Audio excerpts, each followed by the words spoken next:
श्री शिवाय नमस्तुभ्यम। ना बादशाह बनना है ना मशहूर होना है, ना बादशाह बनना है ना मशहूर होना है, मुझे बस भोलेनाथ तेरे इश्क में चूर चूर होना है। कैसे कह दूं कि मेरी हर दुआ बेअसर हो गई, कैसे कह दूं कि मेरी हर दुआ बेअसर हो गई। मैं जब जब भी रोया मेरे भोलेनाथ को खबर हो गई। हमारी प्रिय श्रोताओं, आज हम आपको सुनाएंगे सोमवार व्रत कथा। हिंदू धर्म के अनुसार सोमवार के दिन भगवान शिव की पूजा की जाती है। जो व्यक्ति सोमवार के दिन भगवान शिव की पूजा करता है उन्हें मनवांछित फल की प्राप्ति होती है। आइए बताते हैं आपको सोमवार व्रत कथा। अगर आप हमारे चैनल पर नए हैं तो कृपया करके हमारे चैनल को सब्सक्राइब कीजिएगा और बेल आइकन ऑन कीजिएगा ताकि आपको आने वाली हमारी सभी वीडियो का नोटिफिकेशन मिल जाए। एक नगर में एक साहूकार रहता था। वह बहुत ही धनी था। उसके पास धन की कोई भी कमी नहीं थी, लेकिन उसकी कोई संतान नहीं थी। इस वजह से वह बहुत दुखी रहता था। पुत्र प्राप्ति के लिए वह प्रत्येक सोमवार व्रत रखता था और पूरी श्रद्धा के साथ शिवालय में जाकर भगवान शिव और पार्वती जी की पूजा करता था। उसकी भक्ति को देखकर माँ पार्वती जी खुश हो गई और भगवान शिव से उस साहूकार की मनोकामना पूर्ण करने का निवेदन किया। पार्वती जी की इच्छा सुनकर भगवान शिव ने कहा कि हे पार्वती, इन संसार में हर प्राणी को उसके कर्मों के अनुसार फल मिलता है और जिसके भाग्य में जो हो उसे भोगना ही पड़ता है। लेकिन पार्वती जी ने साहूकार की भक्ति का मान रखने के लिए उसकी मनोकामना को पूर्ण करने की इच्छा जता दी और पार्वती जी के आग्रह पर शिवजी ने साहूकार को पुत्र प्राप्ति का वरदान तो दिया, लेकिन साथ ही यह भी कहा कि उसके बालक केवल 12 वर्ष तक ही रहेगा। उसकी केवल आयु 12 वर्ष तक की ही होगी और वह 12 वर्ष तक ही जीवित रहेगा। माता पार्वती और भगवान शिव की इस बातचीत को साहूकार सुन रहा था। उसे न तो इस बात की खुशी थी और न ही गम। वह पहले की तरह शिवजी की पूजा करता रहा। कुछ समय उपरांत साहूकार के घर एक पुत्र का जन्म हुआ। जब वह बालक 11 वर्ष का हुआ तो उसे पढ़ने के लिए काशी भेज दिया गया। साहूकार ने पुत्र के मामा को बुलाकर उसे बहुत सारा धन दिया और कहा कि तुम इस बालक को काशी विद्या प्राप्ति के लिए ले जाओ और मार्ग में यज्ञ कराओ। जहाँ भी यज्ञ कराओ वहीं पर ब्राह्मणों को भोजन कराते और दक्षिणा देते हुए जाना। दोनों मामा भांजे इसी तरह यज्ञ कराते और ब्राह्मणों को दान दक्षिणा देते हुए काशी की ओर चल पड़े। रास्ते में एक नगर पड़ा जहाँ नगर के राजा की कन्या का विवाह था, लेकिन जिस राजकुमार से उसका विवाह होने वाला था वह एक आंख से काना था। राजा के पिता ने अपने पुत्र के काना होने की बात को छुपाने के लिए एक चाल सोची। साहूकार के पुत्र को देखकर उसके मन में एक विचार आया। उसने सोचा, क्यों ना इस लड़के को दूल्हा बनाकर राजकुमारी से विवाह करा दूं। विवाह के बाद इसको धन देकर विदा कर दूंगा और राजकुमारी को अपने नगर ले जाऊंगा। लड़के को दूल्हे का वस्त्र पहना कर राजकुमारी से विवाह कर दिया गया। लेकिन साहूकार का पुत्र एक ईमानदार शख्स था।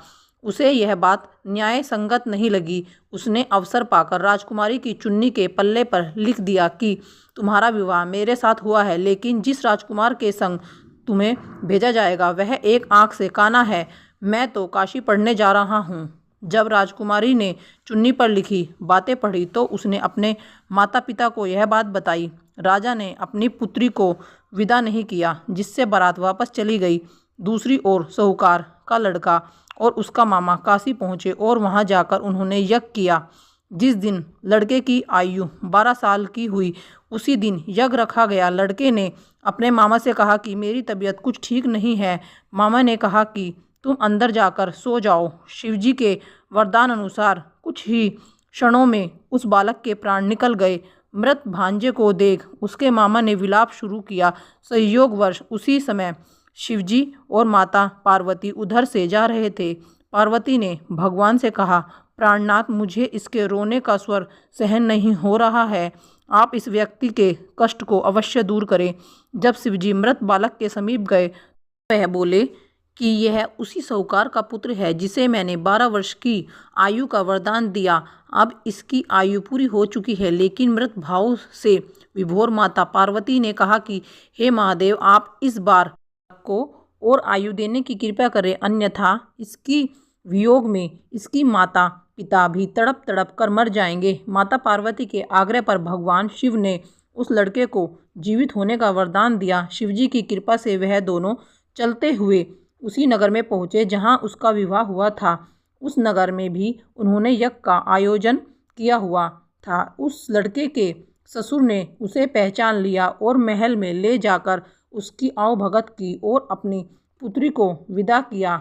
इधर भूखे प्यासे रहकर साहूकार और उसकी पत्नी बेटे की प्रतीक्षा कर ही रहे थे कि उन्होंने प्रण रख रखा था कि यदि उन्हें अपने बेटे की मृत्यु का समाचार मिला तो वह भी प्राण त्याग देंगे। परंतु अपने बेटे के जीवित होने का समाचार पाकर वह बेहद खुश हुए। उसी रात भगवान शिव ने व्यापारी के सपने में आकर कहा, हे श्रेष्ठ, मैंने तेरे सोमवार के व्रत करने और व्रत कथा सुनने से खुश होकर तेरे पुत्र को लंबी आयु का वरदान प्रदान किया है। जो कोई सोमवार व्रत करता है या कथा सुनता और पढ़ता है उसके सभी दुख दूर होते हैं और समस्त कामनाएं पूर्ण होती है। सोमवार व्रत भगवान शिव को समर्पित है। त्रिदेवों में एक माने जाने वाले भगवान शिव को खुश करने के लिए हिंदू धर्म में सोमवार व्रत का विधान माना जाता है। सोमवार का व्रत पूरे विधि विधान के साथ करने से सारी मन इच्छाएं पूर्ण होती हैं। एक बार भोलेनाथ और माता पार्वती जी मृत्युलोक में भ्रमण करने पधारे। दोनों विदर्भ देश में अमरावती नाम की सुंदर नगरी में जा पहुँचे। यह नगरी सभी प्रकार के सुखों से भरपूर थी। वहाँ बहुत सुंदर सुंदर शिवजी के मंदिर भी थे। भगवान शंकर देवी पार्वती जी के साथ उन्हीं में से एक मंदिर में निवास करने लगे। एक दिन माता पार्वती ने भोलेनाथ के साथ चौरस खेलने की इच्छा प्रकट की। भगवान शिव ने उनकी बात सुन ली और वे दोनों चौरस खेलने लगे। तभी मंदिर का पुजारी पूजा करने आया। माता पार्वती जी ने पुजारी से पूछा, पुजारी जी बताओ, हम में से कौन जीतेगा? पुजारी जी ने कहा, महादेव जी जीतेंगे। थोड़ी ही देर बाद खेल समाप्त हुआ तो विजय देवी पार्वती की हुई। माता पार्वती जी ने पुजारी जी से पूछा, बताओ पुजारी जी, हम में से विजय किसकी हुई? तब पुजारी जी ने महादेव को ही विजय होने की बात बताई। यह सुनकर देवी पार्वती जी को पुजारी पर क्रोध आया और उन्हें कोढ़ी होने का श्राप दे दिया। कोढ़ से ग्रस्त पुजारी बहुत दुखी रहने लगे। एक दिन देवलोक की अप्सरा भगवान शिव की पूजा करने के लिए उस शिव मंदिर में आई। पुजारी जी की कोढ़ की अवस्था देखकर दया भाव से पूछताछ करने लगी। तब पुजारी जी ने सारी बात अप्सरा को बता दी। उनमें से एक अप्सरा बोली, आप सभी व्रतों में श्रेष्ठ 16 सोमवार के व्रत करो। इससे शिवजी प्रसन्न होंगे और वे तुम्हारे कष्ट अवश्य दूर कर देंगे। पुजारी जी ने इस व्रत की विधि पूछी। तब अप्सराओं ने बताया, सोमवार के दिन व्रत रखो, स्वच्छ वस्त्र धारण करो और संध्या और उपासना के बाद आधा किलो गेहूं का आटा लेकर इसके 3 भाग कर लो। घी, गुड़, दीप, नावेद, पुंगी फल, बेलपत्र, जनेऊ, जोड़ा, चंदन, अक्षत और पुष्प आदि से प्रदोष काल में भगवान शंकर का पूजन करो। 3 भागों में से 1 भाग शिवजी को अर्पण करो, बाकी 2 भाग शिवजी के प्रसाद के रूप में उपस्थित जन को बांट दो। खुद भी प्रसाद ग्रहण करो। इस तरह 16 सोमवार व्रत करो। 17वें सोमवार को पाव भर की पवित्र आटे की बाटी बनाओ, उसमें घी और गुड़ मिलाकर चूरमा बनाओ, शिवजी को भोग लगाकर उपस्थित भक्तों में बांट दो। इसके बाद परिवार सहित प्रसाद ग्रहण करो तो इससे सभी मनोरथ पूर्ण हो जाते हैं। इस बात बताकर अप्सराएं चली गई। पुजारी जी ने अप्सराओं की बात विधि अनुसार 16 सोमवार के व्रत किए, जिसके पुण्य प्रताप से भगवान शिव की कृपा और माता पार्वती की दया से पुजारी जी को मुक्ति मिल गई और आनंद से रहने लगे। कुछ समय के बाद भगवान शिव और देवी पार्वती जी वापस उसी मंदिर में आए। देवी पार्वती ने पुजारी जी को निरोगी देखकर कारण पूछा तो पुजारी जी ने 16 सोमवार व्रत की महिमा बताई। पार्वती जी खुद भी 16 सोमवार व्रत रखने के लिए तैयार हो गई और इस व्रत को करने से उनके रूठे हुए पुत्र कार्तिकेय जी देवी पार्वती जी के आज्ञाकारी हो गए। कार्तिकेय जी ने जब माता से पूछा कि माता, आपने ऐसा क्या किया जिससे मेरा हृदय परिवर्तन हो गया, तब देवी पार्वती ने 16 सोमवार की कथा उन्हें सुना दी। कार्तिकेय जी ने अपने विशेष मित्र से जो कहीं खो गया था उससे मिलने की कामना में 16 सोमवार के व्रत किए तो उनका खोया हुआ मित्र उन्हें जल्दी मिल गया। मित्र के इस आकस्मिक मिलन का कारण पूछा तो कार्तिकेय जी ने उसे 16 सोमवार का व्रत करना बताया। मित्र ने व्रत की विधि विधान पूछा और स्वयं के विवाह की मनोकामना से 16 सोमवार के व्रत धारण किए। इसके बाद कार्तिकेय जी का मित्र एक स्वयंवर सभा में गया तो वहाँ की राजकुमारी ने आकर्षित होकर उसके गले में वरमाला डाल दी और उसे अपना पति स्वीकार कर लिया। तब राजा ने बहुत सारा धन और सामान देकर उसको भेजा। अब वे दोनों सुख से रहने लगे। जब 16 सोमवार के व्रत का उसकी पत्नी को पता लगा तो उसने पुत्र प्राप्ति की कामना से 16 सोमवार के व्रत किए। उसके कुछ समय बाद एक अति सुंदर, सुशील और बुद्धिमान पुत्र प्राप्त हुआ। जब वह बड़ा हुआ तो उसने अपनी माँ से 16 सोमवार के व्रत की गाथा सुनी।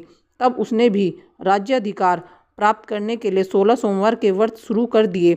एक राजा को अपनी कन्या के लिए योग्य पुरुष की खोज थी। राजा ने अपनी कन्या का विवाह उस स्वर्ण संपन्न पुरुष से कर दिया। राजा के कोई पुत्र नहीं था तो उसने अपने दामाद की योग्यता देखकर उसे राजा बना दिया। राजा बनने के बाद भी वह 16 सोमवार के व्रत करता। 7वां सोमवार आने पर उसने अपनी पत्नी से शिवजी की पूजा के लिए मंदिर चलने को कहा तो उसने दासियों से कहकर पूजा की सामग्री तो भिजवा दी, लेकिन खुद नहीं गई। अब इधर राजा ने शिव की पूजा समाप्त की तो आकाशवाणी हुई, हे राजा, अपनी रानी का राजमहल से निकाल दे, नहीं तो सर्वनाश हो जाएगा।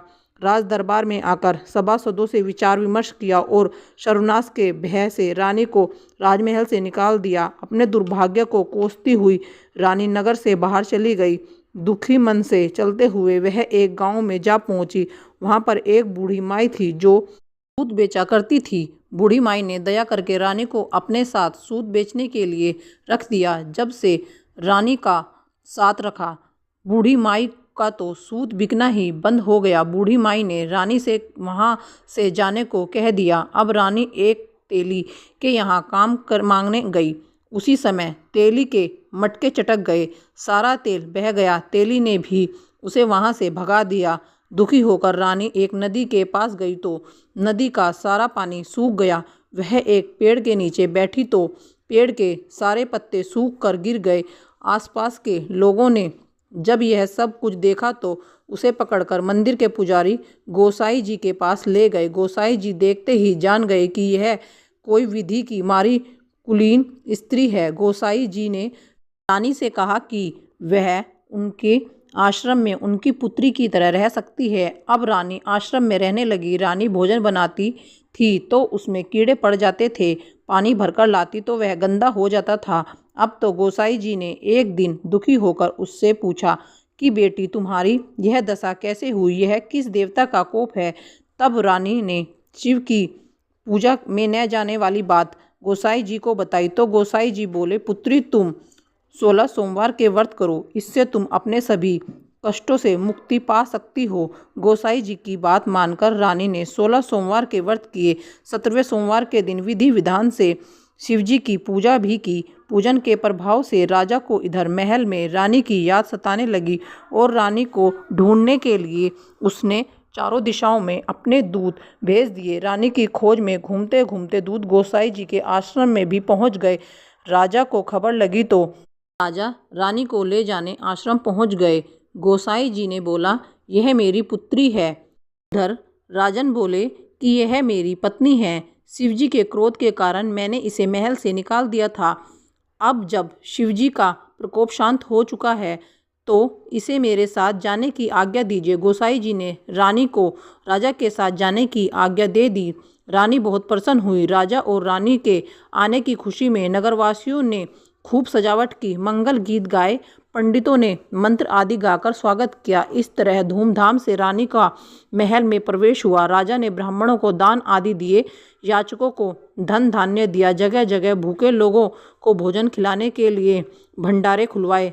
राजा रानी 16 सोमवार के व्रत करते हुए शिवजी का विधि विधान से पूजन करते हुए सुखपूर्वक लंबे समय तक जीवन बिताने के बाद शिवलोक को पधार गए। इस प्रकार जो भी मनुष्य मन, वचन और कर्म से भक्ति भाव से 16 सोमवार के व्रत और पूजन विधि विधान से करता है, कथा का श्रवण करता है, वह सभी सुखों को प्राप्त करके अंत में शिवलोक को गमन करता है और यह व्रत सभी मनोरथ पूर्ण करने वाला है। आज की कथा यहाँ पर संपन्न होती है। आरती शिव की। ओम जय शिव ओमकारा, हरि जय शिव ओमकारा, ओम जय शिव ओमकारा, हरि जय शिव ओमकारा। ब्रह्मा विष्णु सदा शिव अर्धांगिनी धारा। ओम जय शिव ओमकारा। एकानन चतुरानन पांचानन साजे, प्रभु पांचानन राजे। हर्षानन गरुड़ासन वृषवाहन साजे। ओम जय शिव ओमकारा। दो भुज चार चतुर्दश, दस भुज ते सोहे, प्रभु दस भुज ते सोहे। तीनों रूप निरखता त्रिभुवन मोहे। ओम जय शिव ओमकारा। श्वेतांबर पीतांबर बागांबर अंगे, प्रभु बागांबर अंगे। सनकादिक ब्रह्मादिक भूतादिक संगे। ओम जय शिव ओमकारा। अक्षमाला बनमाला मुंडमाला धारी, प्रभु मुंडमाला धारी। चंदन मृग मद शोहे, भोले शुभकारी। ओम जय शिव ओमकारा। कर के मध्य कमंडल चक्र त्रिशूल धरता, प्रभु चक्र त्रिशूल धरता। जग करता जग हरता, जग पालन करता। ओम जय शिव ओमकारा। 64 योग्य ने गावत नित्य करत भैरो, प्रभु नित्य करत भैरो। बाजत ताल मृदंगा, बाजत ताल मृदंगा, और बाजत डमरू। ओम जय शिव ओमकारा। लक्ष्मी वर सावत्री श्री पार्वती संगे, प्रभु श्री पार्वती संगे। अर्धांगिनी गायत्री श्री सोहे गंगे। ओम जय शिव ओमकारा। काशी में विश्वनाथ विराज, नंदी ब्रह्मचारी, प्रभु नंदी ब्रह्मचारी। नित उठ भोग लगावे, महिमा अति प्यारी। ओम जय शिव ओमकारा। ब्रह्मा विष्णु सदा जानत अविवेका, प्रभु जानत अविवेका। प्राण अक्षर के मध्य ये तीनों एका। ओम जय शिव ओमकारा। त्रिगुण स्वामी जी की आरती जो कोई नर वे, प्रभु प्रेम सहित गावे। कहते शिवानंद स्वामी, कहते हरा हर स्वामी, मनवांछित फल पावे। ओम जय शिव ओमकारा। आज की यहाँ पर आरती संपन्न होती है। अगर आप हमारे चैनल पर नए हैं तो कृपया करके हमारे चैनल को सब्सक्राइब कीजिएगा और बेल आइकन ऑन कीजिएगा, ताकि आपको आने वाली हमारी सभी वीडियो का नोटिफिकेशन मिल जाए। और कमेंट्स बॉक्स में श्री शिवाय नमस्तुभ्यम जरूर लिखिएगा। धन्यवाद।